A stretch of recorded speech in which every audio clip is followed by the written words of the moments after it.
एक बार की बात है, गौतम बुद्धा अपने शिष्यों के साथ एक गांव से दूर किसी बड़े नगर की तरफ जा रहे थे। गर्मी के दिन थे और रास्ता भी बहुत लंबा था। गौतम बुद्ध अपने शिष्यों सहित बहुत देर से चल रहे थे, जिस वजह से उन्हें बहुत प्यास लगती है। वहां से कुछ ही दूरी पर बरगद के वृक्ष की एक घनी छांव थी। सभी लोग उस वृक्ष के पास पहुंच जाते हैं। महात्मा बुद्ध अपने शिष्यों सहित वृक्ष की घनी छाया के नीचे विश्राम करने लगते हैं।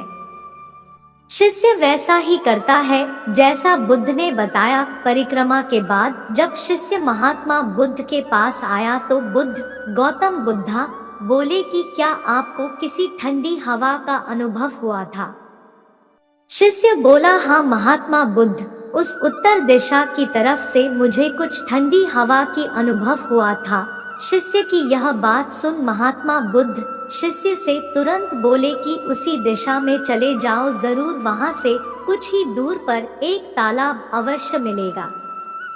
उस तालाब से सबके लिए पानी ले आओ। शिष्य उसी दिशा में जब कुछ दूर जाता है तो वहां सच में एक तालाब होता है।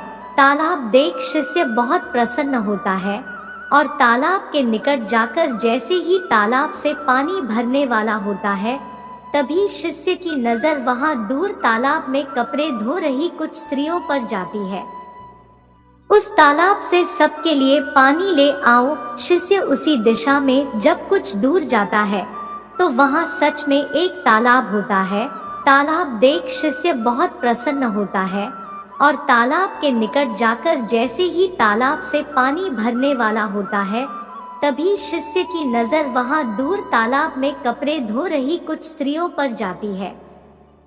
यह देख शिष्य मन में सोचते हैं कि यह पानी तो गंदा हो गया है, लेकिन जब शिष्य ध्यान से तालाब के पानी को देखते हैं कि अभी भी तालाब का कुछ पानी साफ है, इतने में दो बैलगाड़ी जोर से तालाब के किनारे से होती हुई निकल जाती है। बैलगाड़ी के पहिए तालाब की मिट्टी के ऊपर इतनी जोर से निकलते हैं कि तालाब के नीचे बैठी बहुत सारी मिट्टी तालाब के ऊपर आ जाती है, जिस वजह से तालाब का बचा हुआ पानी भी गंदा हो जाता है। यह देख शिष्य बिना पानी लिए क्रोध में महात्मा बुद्ध के पास वापस चला जाता है।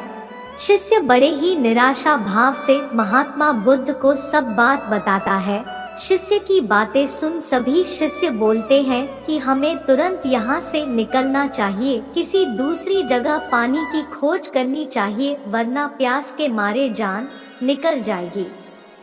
इधर महात्मा बुद्ध सभी को शांत होने के लिए कहते हैं और बोलते हैं कि धीरज रखो, कुछ देर यही बैठो, उचित समय आने तक संयम बनाए रखो। सभी महात्मा बुद्ध की बात सुनकर शांत हो जाते हैं और वहीं बैठ जाते हैं। शिष्य का जवाब देते हुए महात्मा बुद्ध बोले कि यह कोई चमत्कार नहीं, यह आपके सब्र का फल है।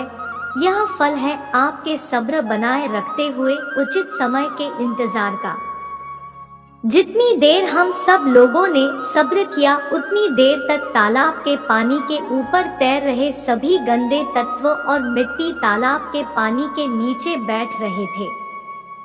यदि उस समय आप लोगों ने सब्र न किया होता, धैर्य न रखा होता, तो आप सब इतनी गर्मी में पानी की खोज में प्यासे रहकर शायद अब तक मृत्यु को प्राप्त हो गए होते, क्योंकि यहाँ से अगला कोई तालाब है या नहीं, और होगा भी तो क्या उसका पानी साफ होगा या नहीं। इन सब कारणों से आप कभी प्यास न बुझा पाते और प्यास से मर जाते। फिर इतना बोलने के बाद महात्मा बुद्ध शिष्यों को एक सीख देते हुए कहते हैं कि जैसी स्थिति हम लोगों के समक्ष आज आई है, वैसी ही स्थिति और मुश्किल दौर जिंदगी के हर मोड़ पर आएंगे। तब उस समय भी आपको ऐसे ही संयम बनाए रखना होगा और अपने विवेक से काम लेते हुए ही आपको एक उचित फैसले के साथ सही नतीजे पर पहुंचना होगा। हर मुश्किल दौर में सब्र रखते हुए ऐसे ही शांत मन से ही कोई फैसला लेना चाहिए जिसका आपके और दूसरों के लिए अच्छा हो, क्योंकि ऐसी स्थितियों में लोग अक्सर गुस्से में आकर अपना सब्र खो देते हैं और गुस्से तथा जल्दबाजी में गलत काम और फैसला कर बैठते हैं, जिसका बुरा परिणाम उनको भविष्य में देखने को मिलता है, जिसमें खुद का नुकसान अधिक होता है। कुछ परिस्थितियां जीवन में ऐसी होती है जहां हमें सब्र बनाए रखते हुए उचित समय का इंतजार करना होता है, लेकिन लोग अक्सर यहीं पर अपना सब्र खो देते हैं और उचित समय आने का इंतजार नहीं करते, जिस वजह से उनको आगे चलकर दुख और मुश्किलों का सामना करना पड़ता है।